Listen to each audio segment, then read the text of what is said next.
The Strong Breed, 1963, is one of the most powerful early plays by Wole Soyinka, the Nigerian Nobel laureate.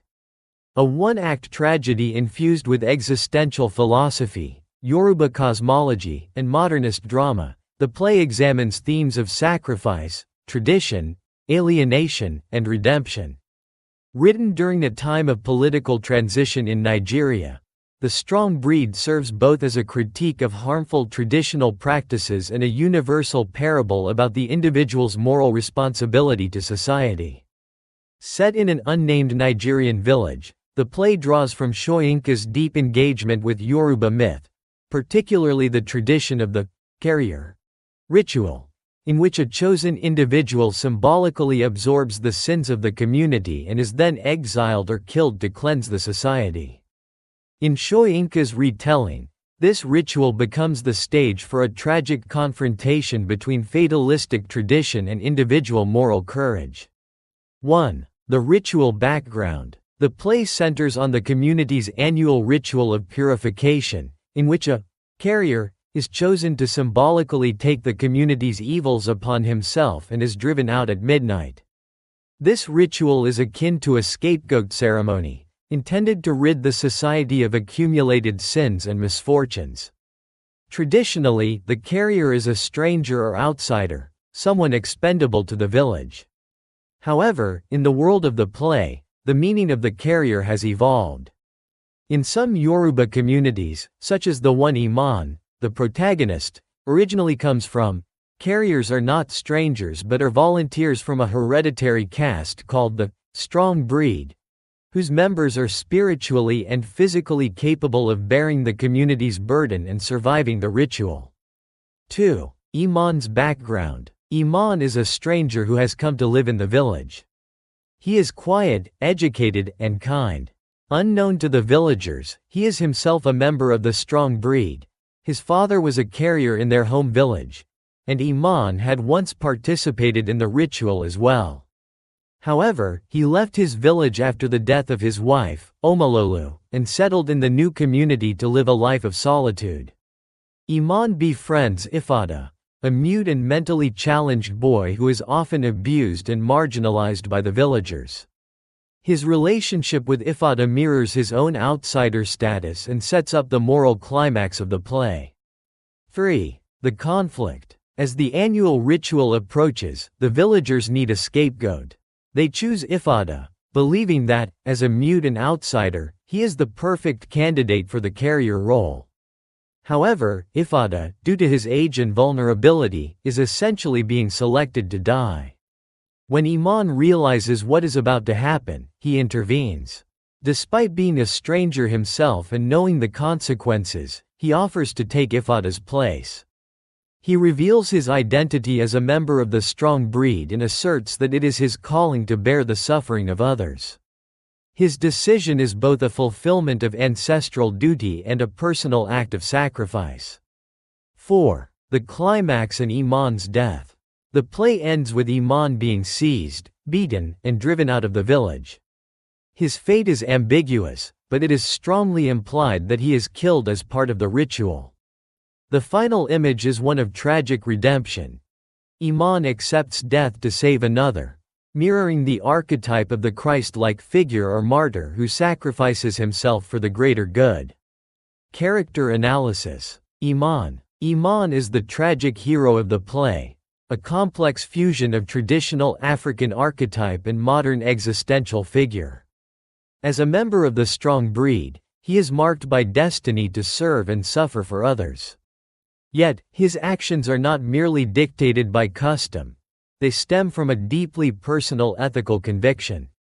His decision to take Ifada's place is not fatalism but moral agency. He embodies Soyinka's ideal of the transition figure, one who straddles worlds, tradition and modernity, myth and reality, community and individuality.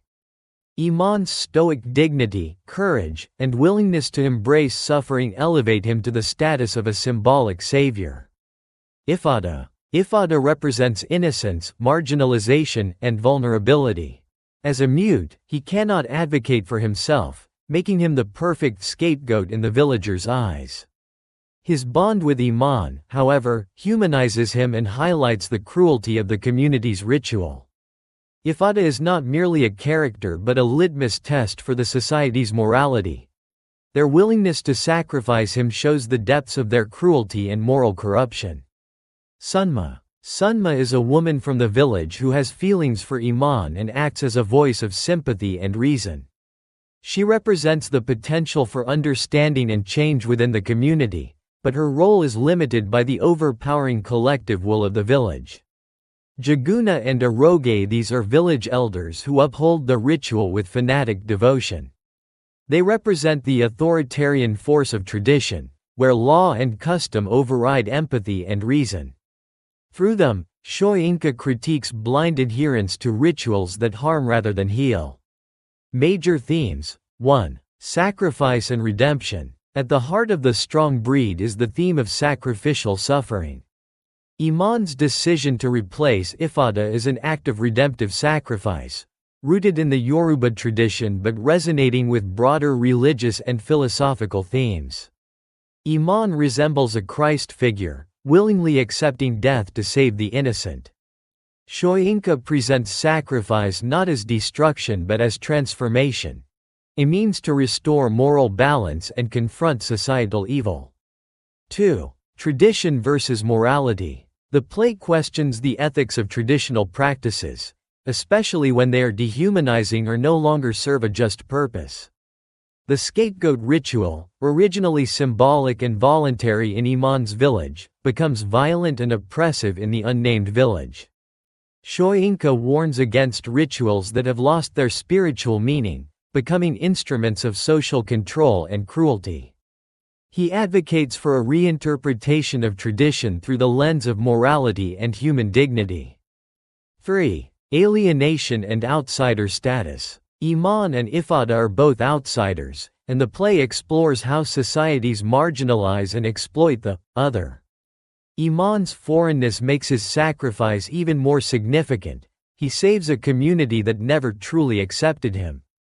The play critiques the xenophobia and intolerance that emerge in closed, fearful societies, showing how scapegoating becomes a way to project internal problems onto external targets. 4. Fate and free will. While Iman is fated to be a member of the strong breed, his choice to embrace that identity and accept death is an act of personal will. Soyinka merges Yoruba notions of destiny with existentialist ideas of responsibility and choice, asserting that meaning arises from action, not mere fate. 5. Humanism and resistance. The strong breed is ultimately a humanist drama, advocating for compassion, moral courage, and individual conscience in the face of oppressive systems. Iman's resistance to the villager's ritual, even when it costs him his life, is an affirmation of human dignity and ethical responsibility. Symbolism and allegory. The carrier ritual symbolizes the way societies externalize guilt and suffering. Originally sacred, it becomes corrupted when used to victimize innocents. Iman's name suggests Emmanuel, a reference to Christ.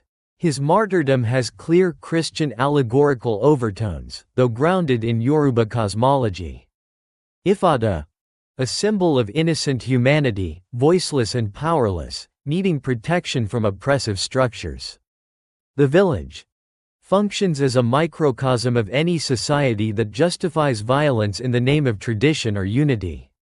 Style and structure. Soyinka's play is tightly constructed, a one-act drama that unfolds in a non-linear fashion, blending flashbacks and present action.